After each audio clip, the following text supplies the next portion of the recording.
Assalamualaikum warahmatullahi wabarakatuh. Praja Muda Wirabakti Menghayu Bumi Pratiwi, salam pramuka. Ketemu lagi dengan saya Putri Aisyatul Rofiko, Angkatan Pertara ke-32. Baik, di sini saya akan memenuhi tugas penempuhan SKU poin ke-21 tentang kesehatan reproduksi.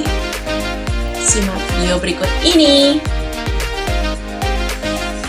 Kesehatan reproduksi itu telah diatur melalui Undang-Undang Republik Indonesia Pasal 71 Nomor 36 Tahun 2009 tentang kesehatan reproduksi, yakni keadaan sehat secara fisik, mental, dan sosial secara utuh.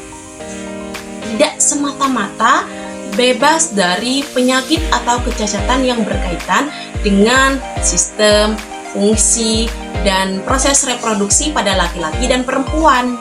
Nah, cakupan dari kesehatan reproduksi ini cukup luas, mulai dari kesehatan organ reproduksi, fungsi seksual, hingga kemampuan reproduksi. Nah, kesehatan reproduksi ini penting untuk dipelajari, terutama bagi remaja, karena untuk mengetahui pengenalan tentang proses, fungsi, dan sistem alat reproduksi.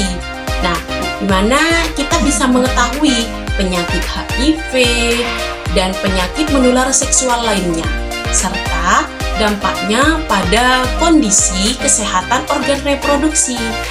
Juga dapat mengetahui dan menghindari kekerasan seksual, juga mengetahui pengaruh media dan sosial terhadap aktivitas seksual, serta juga untuk mengembangkan kemampuan dalam berkomunikasi, terutama membentuk kepercayaan diri dengan tujuan untuk menghindari perilaku berisiko. Nah, kesehatan reproduksi ini juga meliputi berbagai aspek, yaitu termasuk pendidikan tentang fungsi tubuh, perawatan kesehatan, kehamilan, kelahiran, kontrasepsi, serta perlindungan dari infeksi atau gangguan yang berhubungan dengan sistem reproduksi. Nah, beberapa pendidikan seksualitas yang positif itu merupakan pendekatan pendidikan yang memberikan informasi akurat, komprehensif, dan tidak menghakimi tentang seksualitas. Pendidikan ini mencakup pemahaman tentang tubuh, hubungan antar individu, emosi, dan aspek hukum serta moral terkait seksualitas. Tujuannya apa? Yang pertama, itu untuk membantu individu membuat keputusan yang sehat dan bertanggung jawab tentang hubungan dan perilaku seksual. Nah, yang kedua, itu membangun kesadaran tentang pentingnya persetujuan, menghargai batasan, dan komunikasi dalam hubungan. Dan yang ketiga, itu mengurangi risiko kehamilan yang tidak diinginkan dan penyebaran penyakit menular seksual. Pendidikan ini harus disampaikan dengan cara yang sesuai dengan usia, budaya, dan nilai masyarakat. Selanjutnya yaitu tentang pencegahan penyakit menular seksual atau PMS. Nah, di mana penyakit menular seksual atau PMS ini adalah infeksi yang ditularkan melalui hubungan seksual, baik vaginal, anal, maupun oral. Nah, pencegahan PMS ini melibatkan beberapa langkah utama. Yang pertama, itu penggunaan kondom. Jadi, kondom merupakan metode efektif untuk mengurangi risiko penularan PMS. Begitu. Nah, yang kedua, pendidikan dan kesadaran. Mengetahui cara penularan PMS seperti HIV, sifilis, donor, dan chlamydia. Ini dapat membantu individu menghindari risiko. Nah, yang selanjutnya, hindari perilaku seksual berisiko, seperti bergonta-ganti pasangan atau berhubungan seksual tanpa perlindungan.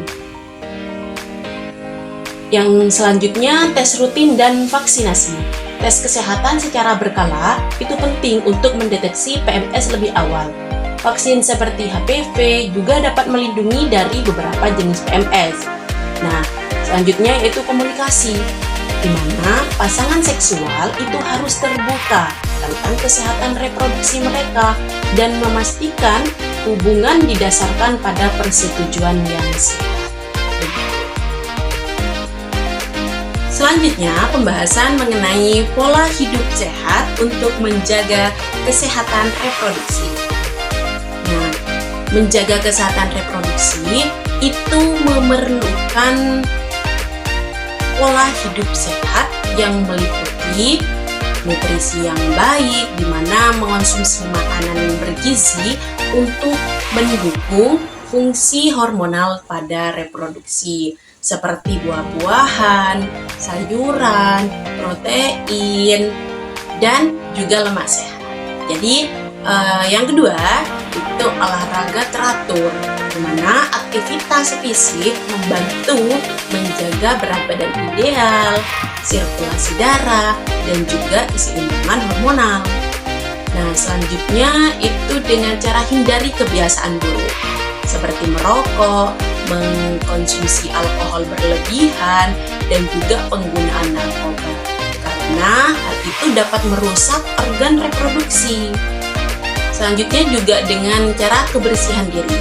Jadi, menjaga kebersihan organ reproduksi itu sangat penting untuk mencegah infeksi.